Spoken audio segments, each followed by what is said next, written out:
She had went into the hospital for what we thought was COVID. She was having some breathing issues, upper respiratory issues. We had convinced her to finally go into the ER. Almost immediately, she went on life support. And then after doing some scans, they thought she had ovarian cancer. After doing some blood tests, we actually found out it was lymphoma, not ovarian cancer. Okay. We started chemotherapy right away. And during this time, actually, she went on life support twice. We took her off, and then we had to immediately put her right back on.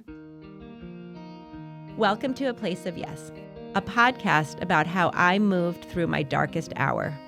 And for me, that was in channeling my grief into good. Welcome to the show.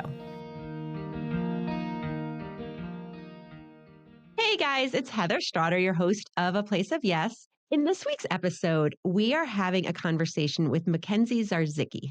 She is the host of a podcast herself here on the Bright Sided Network called Destination Saratoga. She's also heavily involved in Discover Saratoga. We are talking about the impact of losing our loved ones.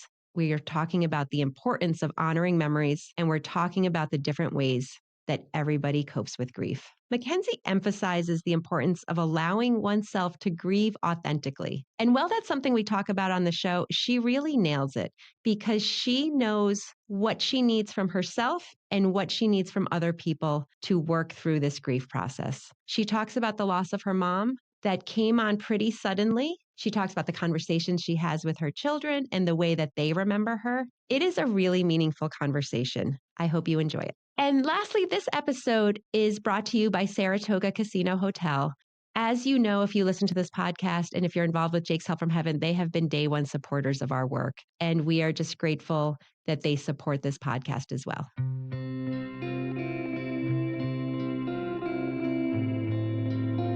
So welcome to A Place of Yes. So I'm here today with MacKenzie Zarzycki, who just started her own podcast, part of the Bright Sided family, Destination Saratoga. So welcome to the show. Thank you for having me. No, thank you for being here. So can you share with the audience, share a little bit about your story, share about what you're doing with Destination Saratoga, but also about why we're here having this conversation together? I guess I'll talk about the light stuff first. My name is MacKenzie Zarzycki. I'm the Vice President of Marketing Communications at Discover Saratoga. In 2024, we became the tourism promotion agency for Saratoga County. So we are now responsible for promoting Saratoga as a destination for leisure travelers, meetings, events, group. And part of that, we have now taken on some more media tools with our podcast, our YouTube series, our mobile app, our website, among other things. So my goal with the podcast is to use it as a platform for our members to tell their stories, to attract travelers, to share hidden gems, and to really put Saratoga County on the map. As you were talking about all this, I'm thinking about like A Place of Yes. Mm-hmm. And it's interesting because they're very different topics, right? Yeah. Like you're sort of like travel and tourism, and I am grief and types of grief and medically fragile and loss and all of these things. But our purposes and what we're doing are so similar, Mm-hmm. right? Because we're creating these networks for people. We're creating these networks where people can easily access what they're looking for Mm-hmm. and that they can make connections. Yeah. So they're very different connections, but that is one thing that I have loved about doing A Place of Yes is that I feel like these conversations have connected people and they have, in a way, the same resource as kind of what you're talking about. Like, Yeah.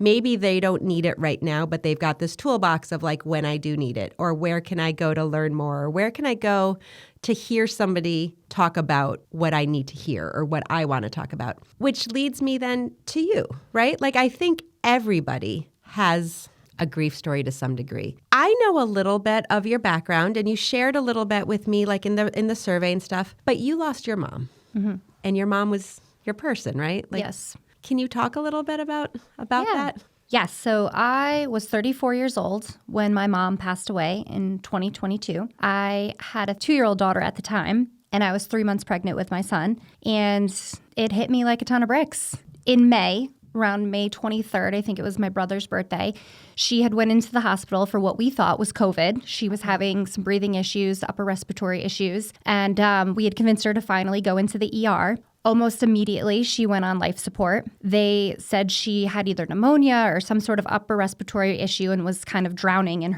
herself, her fluid, her breathing. So we put her on life support. And then after doing some scans, they thought she had ovarian cancer, which was very strange, the two. one extreme to the other. They saw a whole bunch of tumors in her lower abdomen. After doing some blood tests, we actually found out it was lymphoma, not ovarian cancer. Okay. So at the time, that was a better diagnosis. Okay. We started chemotherapy right away. And during this time, actually, she went on life support twice. We took her off, and then we had to immediately put her right back on. They had to drain her lungs and all of these things to keep her comfortable. So we put her back on life support. And then when we found out that it was lymphoma through blood work, we immediately started chemotherapy. And almost immediately, she reacted positively to the chemo. So in total, she was at Saratoga Hospital for 48 days. She was pretty bedridden at that point. We had done about 3 or 4 rounds of chemo before she came home. She had to go through a whole bunch of physical therapy in order to walk again since she had been bedridden. Okay. We had some nurses come to the house when she got home to help her with that. And at one point, we thought we turned a corner. She had made significant progress. The tumors in her lower abdomen had practically disappeared. In September, I want to say it was around the 13th, it was just after Labor Day, we had done a CT scan and they said she was in remission. So we were all celebratory so you're happy. For 24 hours. And then literally the next day, she woke up and it had looked like she had a stroke. We weren't sure if it was that or Bell's palsy. She had a very droopy right side of her face. She was having problems seeing. She had very limited mobility in the right side of her body and her hands and feet. So we immediately went back to the doctor. The oncologist did a scan of her brain, and we found out that the lymphoma spread to her brain, and she had a ton of lesions. So it was very disappointing time. In the midst of all of that, I had reached out to Dana-Farber because I wanted to get a second opinion. Not that I didn't trust the wonderful doctors here, but when someone you love is given such a diagnosis, you want to make sure you do everything you can for her. I'm a big advocate of that, and that's never a comment on where you are or whatnot. I just think it's really good practice, right? Like you said, it's when it's so personal, you want to just make sure that. And I felt bad. I mean, I'm the youngest of 3. I had a big family. I had a stepfather, and I was the one who took on all of the responsibility health-wise. I definitely think I'm a very A-type person and controlling, for lack of better words, but I wanted to make sure she had the best health care. So I reached out to Dana. I drove her all the way there. We had an appointment. We had a doctor. For the most part, she was just reviewing all of the data. Was this in September, like after? This was over the summer. Okay, so this was before you knew that it had spread to the brain. Correct. Okay. And at that point, we had sent the brain scan to Dana-Farber, and they confirmed it. At that point, we had to switch to Glens Falls Hospital because Saratoga couldn't administer the type of chemo that she was getting. It was like methotrexate, and it was a very strong type of chemotherapy. So we ended up going to Glens Falls Hospital and I think it was her 5th round of chemo, and she wasn't improving. Her white blood cell count didn't get better. She didn't get any more mobility. If anything, she was getting worse. So I remember Columbus Day weekend, I actually went to my college to see some of my teammates. I played field hockey. We watched a game. I brought my daughter. And then that Monday, Columbus Day, I had it off. I was supposed to go see my mom and bring my daughter, and I didn't, which is a huge regret that I have. The very next day, she went into the hospital, and we thought she was going to do another round of chemo. But when she got there, her blood work wasn't on par, and she was not very responsive. It was strange that Wednesday I went to her house with pizza and she had this huge appetite and we were talking. At that point, I knew that I was having a boy and I wanted to name him Barrett, which was my mom's maiden name. Oh, okay. And I remember sitting with her, braiding her hair and telling her that I was going to name my son Barrett. That night, I tucked her into bed and I went home. The next day, she was going to Glens Falls Hospital to do a round of chemo. And from that point on, she never was coherent again. When I showed up at the hospital on Friday, they postponed chemo from Thursday to Friday. When I showed up at the hospital at 7 a.m. for the doctor's rounds, when the oncologist comes through, I had a breakfast sandwich and a tea. I thought she was going to have this appetite. We were going to talk. We were going to start chemo. And I had found out that from the day before, she had never become responsive again. She was there. She was breathing. She wasn't on life support, but she hadn't opened her eyes and she hadn't spoken. So that's when the oncologist told me we had to put her in hospice. And I was like, absolutely not. Because you still thought that you were fighting. Yeah. Yep. And I was like, this is not okay. I'm not going to accept this. Like she's only been in your care for a month or so. And I immediately called Dana-Farber And thank God the oncologist called me back and kind of talked me off the ledge per se. But she said, we've consulted. We spoke to our doctor in Saratoga, and unfortunately, there's nothing else that we can do. So she said, this is the right choice. I think you need to keep her comfortable. And that was the beginning of the end. And then 6 days later, she passed away. Well, I'm so sorry. And when was your son born? He was born 6 months later. So my mom died on October 20th of 22, and my son was born on March 21st of 23. At the time when my mom passed away, I went into a pretty serious depression. Okay. And when my son was born, I struggled tremendously with postpartum depression. And I would say for the first 8 months, I was very disconnected from him in a lot of ways. I felt like I had to trade my mom for him. And it was hard to connect with him because of that. I felt guilty. Like I got this wonderful present, but I had to give up something for it. And I know that's not true. I know that's not the reality. But that is a very real feeling, and it's not fair, right? But that's what grief does to you sometimes, is that it sneaks into these ways and it makes you think these things are true. Yeah. When they're not. And I mean, I even remember when my grandmother passed, and she was, I don't even remember how old she was, like in her 80s, right? Mm-hmm. But I remember this thing, like Jake was already sick, and I wasn't the only one who thought it. Other people sort of thought like, well, okay, she's going to pass away so Jake can live, right? Like I think that sometimes that is a common thought people have.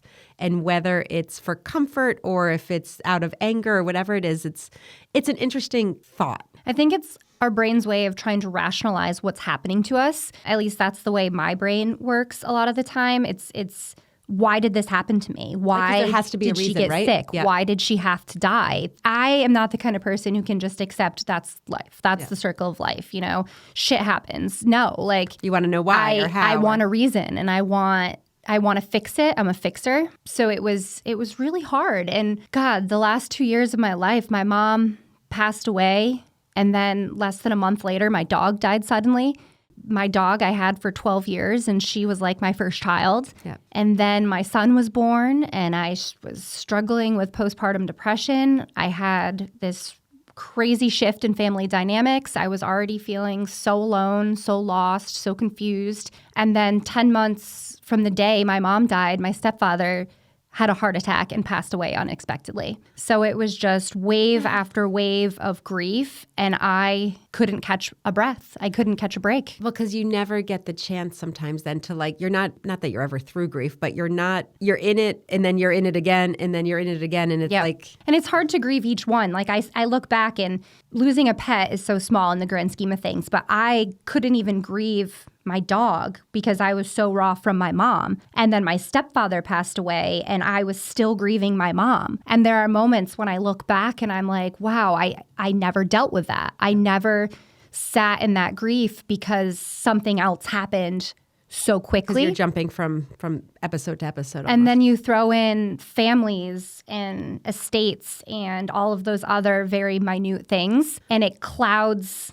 It blocks the grief that you need to deal with because you have other things that need to get done. And sometimes I think it's easier to focus on a task than to sit in your sadness. It's one of the things I think that is so unfortunate about how we as society deal with death and grief, right? Because I think I'm seeing it a little bit now from a different perspective. But, so my husband lost his father about 2 or 3 weeks ago. And the shift from when the family is all together around the person they're about to lose, and trying to be a united front, to the shift of when each person is dealing with their own grief and how that comes across was a very interesting dynamic. I'm an only child, so I don't have that sibling relationship, and I don't know what it's like. You know what I mean? I sometimes try to put myself in that feeling, but I don't know. How is that for you? Are you closer to your siblings now or less so? Or is it, like you had mentioned, you're the youngest and you were the one that kind of handled all the things? I feel like that's similar. My husband's the youngest, and he just takes care of a lot of stuff. And I think naturally one person steps up in a way because everyone deals with grief differently. That was me. I stepped up to be the health proxy. She asked me to be her health proxy when she was sick. And when everything else transpired, I stepped up to do the things because I felt like, I wanted to have it done. I wanted to have it done right. It made me feel valuable. And again, it distracts your brain, right? Like I keep going back to it. People deal with things differently. Some people retreat, some people sleep, some people drink, some people eat, whatever. I keep my brain busy. And for the most part, it was a good thing. Our family dynamics changed tremendously. Luckily, my 2 biological brothers and I are still very close. Okay. I think they're appreciative of what I did for the estate and trying to keep things moving forward. But we made it through. And now I feel like that's a chapter I can close. Yeah. Now I can start focusing on the good memories, the good times, and just moving forward. I want to move forward and I want to honor her memory. And I try to do that in little ways. For example, at Christmas, so go back a bit, and during COVID, there was something that came out, it was all over Facebook and stuff, where people were ringing bells at 6 p.m. on Christmas Eve in honor of hope and togetherness for those who couldn't be with their families. And I remember my mom sent out this mass text message to like everyone she knew. And she's like, on Christmas Eve in 2020, we're all ringing bells at 6 p.m. And at the time, I thought it was just hysterical. I'm like, okay, Mom, yeah. like seriously. So that was really important to her. And now we do that every year on Christmas Eve. I love that. My family rings bells at 6 p.m. in honor of my mom. And it's such a simple yet very important way for me to honor her and remember her. So those are the types of things that I want to do. I mean, I love that. And you touched on something really important, I think, because even though you've all lost your mother, and I honestly got this from a previous guest, and she was talking about how, like, even though you can grieve the same person, you're grieving different because your relationship was different, yes. right? So what you are missing about your mom is different than what your brother's Absolutely. missing. So, their grief shows up in a different thing, and maybe Absolutely. with their families, they have a different, you know what I mean? I just think it's so interesting because yes, you're all grieving your mother, yeah, but you're grieving your relationship with your mother. Absolutely. You think about parenting, right? And you're a parent now, and I think of, like, I don't want Ethan to always do exactly what I did, but I want him to be inspired by what I did, right? Yes. So when you think of your kids and what you want for them as they get older in life, you don't want them to be clones of you. You want them to take all the good from you. I want them to be better than me. And better than you, right? Like, that's what I'm always like. And I stand by that. Becoming a parent, it's like, it is the hardest job that there is. And every day I question myself if I lose my patience with my daughter, and I'm like, I lay in bed at night and I think to myself, man, I wish I did this differently, or I wish I said this differently. It's so hard to be a parent, and there's no perfect parent. And all I want at the end of the day is for my children to be better than I am. Like simple things. I'm late for everything. And I say to my daughter when I drop her off at school, when you get older, I want you to be on time, okay? Make that a priority. Make sure that you're on time for things when you say you're going to be. And not in like a demanding or like a bossing way. But we'd say it jokingly because it's like that's my goal as a parent, is to teach them everything I know. I want them to be respectful. I want them to say please and thank you. I want them to be kind. But I also want them to be their own person too. So learn from me what you can and be a better version, You just keep doing it, and you keep modeling, and you keep showing them, and you think of your mom, right? Mm-hmm. Like all the things you've taken from her. Like I think of my parents all the time, and and it's always funny because sometimes you do things exactly the way they did because you want to. It was so important to you, even if you hated it when you were a kid. And some things you do differently. With my children, I know that I am not a very affectionate person. I'm not touchy-feely, hug kind of thing. It's not my jam. But when I grew up, my mom wasn't a very touchy-feely person, and we used to talk about this. So I was afraid when I had children that I wouldn't be affectionate, that I wouldn't feel comfortable hugging and snuggling and all of that, and that's not the case. Like, my daughter would crawl back in my belly if she could. Like, we're that close. But it's funny because my mom grew up she was born in 1955, so she grew up in a harder generation, and her parents never told her they loved her. Yep. And my mom had told me this story a couple times, and she said there was no doubt in my mind that my parents loved me, but they never said it. So my mom said, when I became a parent, I made sure I told you children how much I loved you. And so for me, I feel like I'm taking it one step further now. I always tell them I love you. And something my mom said to me, and I always say to Madeline, I love you to the moon and back, or I love you to the moon. And we say that a lot. And then we hug and we snuggle and we kiss. So things have evolved. Yep. I think it's one generation, each one getting a little better, a little softer, a little bit more compassionate. And I think that's a great thing. I think it's an amazing thing. And, I talk a lot on this show, like, I don't go to therapy or I don't do any of this stuff, but I talk about my feelings all the time. Girl, I go to therapy every other week.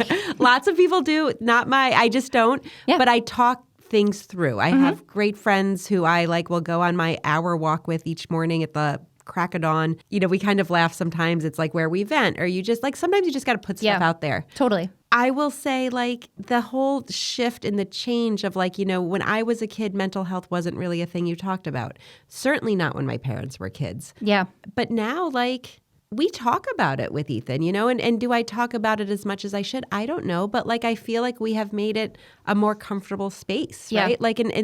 The world has just changed that. And I think grief is a huge avenue in which things have changed.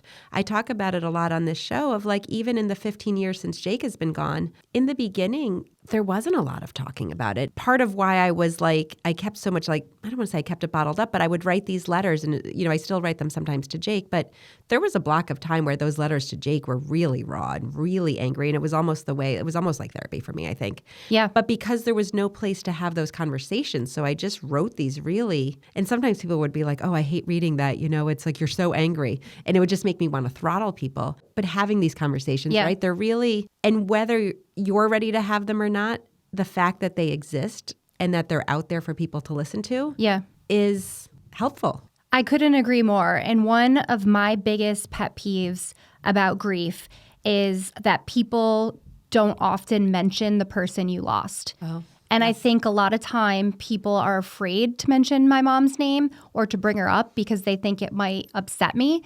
But it's actually the opposite. I want to talk about her. I want to share memories. I want to laugh. What was your mom's name? Mary Lou. Mary Lou. I want to say, remember when mom did this or when we went on this vacation? And I really want more people to do that because I haven't forgotten about her, And it's almost like people think, okay, if I don't say it, she won't remember that it happened and be upset or triggered or whatever.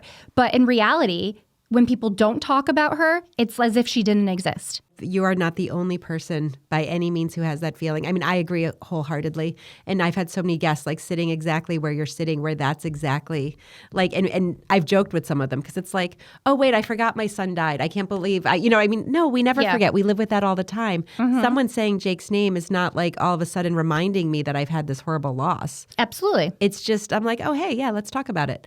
So when you were saying some of that, it made me wonder, do your brothers like to talk about your? No. Okay. So I was still very raw. Like we said before, I think we all deal with it differently. 100%, yeah. And a lot of awful things have happened to us over the last 2 years. And I think that right now we're all caught up in a different phase of grief, right?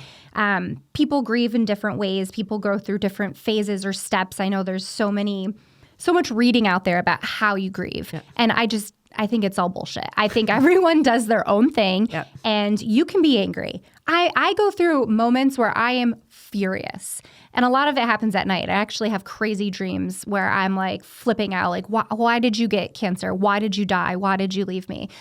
I'm 36 years old. I have 2 little children, 4 and 1, and I have no parents. In some ways, I feel like an orphan.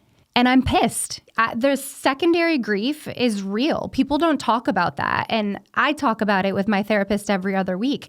I'm not just grieving the loss of my mom and my stepfather and my biological father. I'm grieving the grandparents I thought they would be, the future memories that we would have together, the relationships they'd have with my children. I'm grieving the loss of the family dynamics, the big, huge family I had on every single holiday that no longer exists. I mean, that's very real. I'm grieving so many things beyond just the person. It's people don't take that into consideration. And in this country, it's you get 5 bereavement days and then you're back to work and you're back to life. And when you're a parent, you never get a break. Yeah. And I can't tell you how many days I spent crying in bed and my daughter is Mommy's sad. Mommy misses Grandma Lulu. Or Grandma Lulu's in heaven. And I'm I feel like the worst parent in the world because I can't get my ass out of bed and take care of my daughter. But at the same time, it's that's what I needed. When my mom first passed, I had people who wanted to bring over a casserole or wanted to do this or wanted to do that. And that's not what I needed. I wanted to be alone. I wanted to be angry. I wanted to be sad. I wanted to have whatever feeling that I needed to have and not feel judged or someone looking at me or paying attention to me. I needed to be alone. And a lot of people didn't understand that. everyone was telling me I was doing it wrong. Everyone had a story. Well, when I lost my mom or when I lost my grandmother, I had to do this, this, and this, or I wanted family, or I wanted this. And everyone should be able to grieve however they want and whatever they need. But I didn't feel like I was given that same latitude. Grace, It's interesting because you touched on so many things that I agree with you, right? Like, it's almost like grief in this country is like we compare it. And I even think I do it sometimes too, because we only know what we know. And exactly. we only know what we are feeling. Exactly. And because grief can be all consuming, right? Yeah. So you think the way you're going through it is sort of universal, but it's not. It just really isn't. I do think that feeling that people have of wanting to make it better. Yeah. And I always try to say it comes from a good place, but it doesn't mean it's a good thing, right? Like, absolutely. Like the intent is often people just don't want to see you sad or mad or any of those things. But we need to be sad and we need to be mad and we have the right to be. Absolutely. And I never doubted that it came from a loving place, because until But it doesn't make it easier. True. Absolutely. Until you're in that situation yourself, you don't know what to do. And like you said, grief is not universal, because losing your mom at 12 or 32 or 67, it's different. It's different from everyone. But at the end of the day, I do believe you still miss that person, right? Of course, yeah. And if nothing else, I feel like I've learned that our parents are not invisible, right? Like, you grow up, and I always thought my mom was larger than life. Like, she was my superhero. Yeah. And never did I think that she could be taken away from me. She was my best friend, my confidant, my sounding board. I don't think I made one life-altering decision without running it by her. Do you have something you do in place of that now? No. So that's hard. I'm working on it. I have gotten to this place where I feel like venting is a burden, that I'm unloading these feelings. And so I talk through a lot of it with my therapist. I'm trying to be more self-confident in my decision-making, and okay, what would my mom do? What should I do? What feels right in the situation? I feel like I've had to grow up a lot. I've changed tremendously. I'm absolutely not the person I was 2 years ago in many ways, good and bad. Yeah. Would you still just talk to her? Like, I do. Okay. I talk to her all the time. Yeah. And sometimes I think I hear her in my head, and then I'm like, is that what I'd want to hear? Or did she really say that? I'm always questioning it. But I do think that she's there. I do think she's listening. I'm a big believer in signs, and I feel like I've seen a lot of signs. I was actually telling you before we started, I had this great story, and this is what makes me believe. So I'm not a super religious person, but when my mom was on life support for the second time, it was Saturday morning, and the Saratoga Hospital called and said, we need to put her on life support. Do we have your permission? And I said yes. It was like 9 o'clock in the morning. I ran over to the hospital. She was on life support. The doctor was like, I don't think she's going to make it. So I'm sitting there holding her hand, and I'm like, Mom, you can't leave me. Like, I'm not ready. It's been a week from the time you got to the hospital. Like, I need you. And I just remember actually speaking to her while she was on life support. And then a couple months later, it was in the middle of the summer, we were together, and my mom is like, I have to tell you something. And I was like, what? She's like, you saved my life. And I was like, what do you mean? She's like, when I was on life support, she said she had an out-of-body experience where she felt her soul leave her body, and she was kind of hovering over us in the room. And she said she wasn't scared. She wasn't worried. She felt safe and warm, and she thinks she was, ascending somewhere. Yeah. And then she heard me, and she came back. And then, of course, she passed away 2 months later. And I'm like, why couldn't that happen again? But there was a reason she had to come back. And there was a reason. Had more time. You had more time. So what that tells me, she knew you needed her, and she bought you, you bought more time. Yeah. And that's incredible. And all the things that you have just said about her, right? Like, she's your confidant, your best friend, all those things. You were hers too, because she was like, oh, hey, I still got a job to do here. Yeah. I mean, that's beautiful. Yeah. I love that. I believe all of that stuff through and through. I'm almost desperate to believe that kind of stuff, to be honest, because Same. I just think it is. They can't disappear. They don't disappear, and they're important, and they don't, just because their body's not here doesn't mean they're gone. Like, none of those things, right? Yeah. And I even like that she felt at peace, right? So does that give you any comfort, though, It does. to think? Because it does. Assuming it was the same 2 months later, right? Yeah, I do think that she's at peace. as much as a 4-year-old can understand, I talk about it all the time with my daughter. You know, I tell her Grandma Lulu and Pop are in heaven. We have a digital picture frame in the dining room that has family photos, pictures of our dog, and she always says Kylie's in heaven. We always come back to the same thing, but she's in your heart. They never leave. They're here. And we talk about them all the time. And it's a fear of mine, but I know it's not going to happen because of how much I talk about her. But I don't want them to not know them just because they're not physically here. And she gets it. Like, she likes to draw and she'll pretend to write these notes and she'll be like, you know, Grandma Lulu's in heaven and Mommy and I miss her, but we love her so much. And you know, none of it's easy. No. It's not. And sometimes you think, you know, it's the one thing I think about grief, right? Is that, and you kind of were mentioning it, like, because all these other things happen. Yeah. Like, life goes on. Life goes on. Like, you can't just sit in it. And even when you want to sit in it, it's like you often can't. Then when you sit in it, then people, like you said, you shouldn't be sitting. You should be with people. You're smiling today. Yeah, you're not sad anymore. You know, it's like you're always feeling like you're doing it wrong. Yep. And then I think there's comfort when you realize that there is no right or wrong, right? Yeah. Like, and that it's okay to be who you are and feel what you feel. You know, and you talked about your dog, Kylie, and your stepfather. Were you still close with your stepfather? Yes. Was he just heartbroken when your mom died? Yes. Do you think that has... Absolutely. My parents divorced when I was, I think, 9 years old. Okay. And my mom pretty quickly remarried. I think it was like a year and a half later. And I grew up with my stepfather. I'm pretty sure we lived together for 22 years. Okay. My stepfather taught me how to drive a car. My stepfather walked me down the aisle. My stepfather was pretty much my father. And my mom took care of him. In many ways, they took care of each other. Yeah. When she passed away, I think he was lost, very lost. And broken heart. Yeah. And then he had a heart attack. And it was awful. The whole thing was awful. The only comfort I can get in it is that I hope they're together. I hope that he is happy, and he had a lot of struggles. He had a tough battle with mental illness, and I just hope that they're together, they're happy, they're looking down on us. I hope she and my dad can be friends again. I hope they're all up there, you know, having a good party. That's what I want when I die. No, it's funny to think about, right? Like, and I go in waves with what I sort of think about. Like, sometimes I picture it like exactly like down here, but just up there. And other times I think of just this like kind of spiritual, like different, right? Like just all, I don't always know. And then sometimes I read this one book once called Many Lives, Many Masters.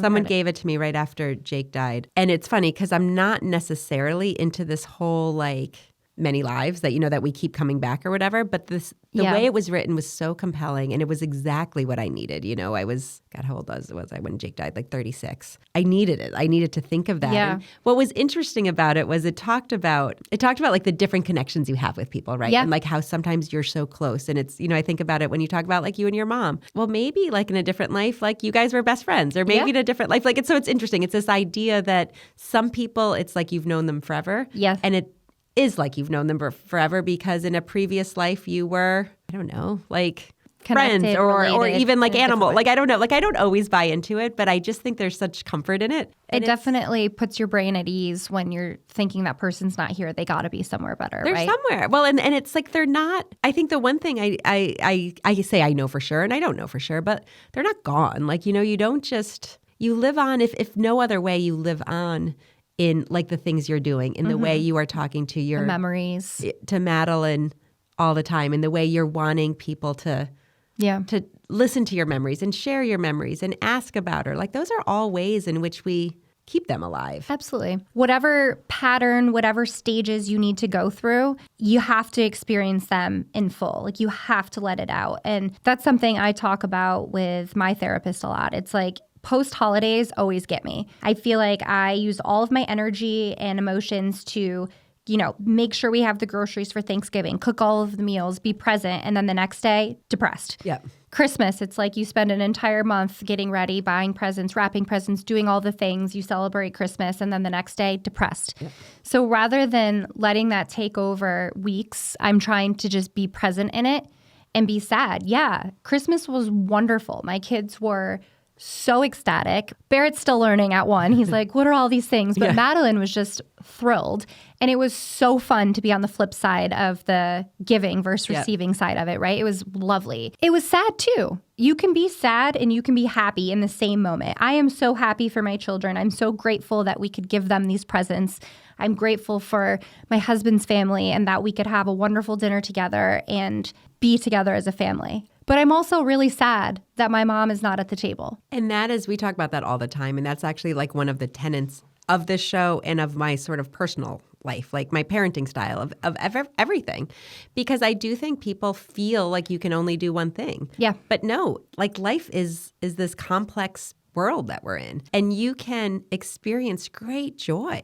It's always there. Mm-hmm. But I have also had really great experiences. Like I have belly laughed and had fun and drank too much rum punch with my family and done had great adventures and gone on great hikes and have beautiful moments. And I still miss them. You know what I mean? Like those things are true. 2 things always exist or more things. And in some ways, grief is a gift because it allows you to see this perspective that allows you to be there for other people and allows you to be compassionate and allows you to know there's more to it than that moment. Because I think sometimes people focus on just that moment. Like Christmas is so important because I need to make sure Santa came and Thanksgiving has to be perfect. And I have to take all the pictures of all the things. And we focus on taking the pictures and we focus on the outfit we're going to wear, but we don't focus on what's actually important. Yeah. And when you lean into your grief, it reminds you of what's actually important. Absolutely. And it's not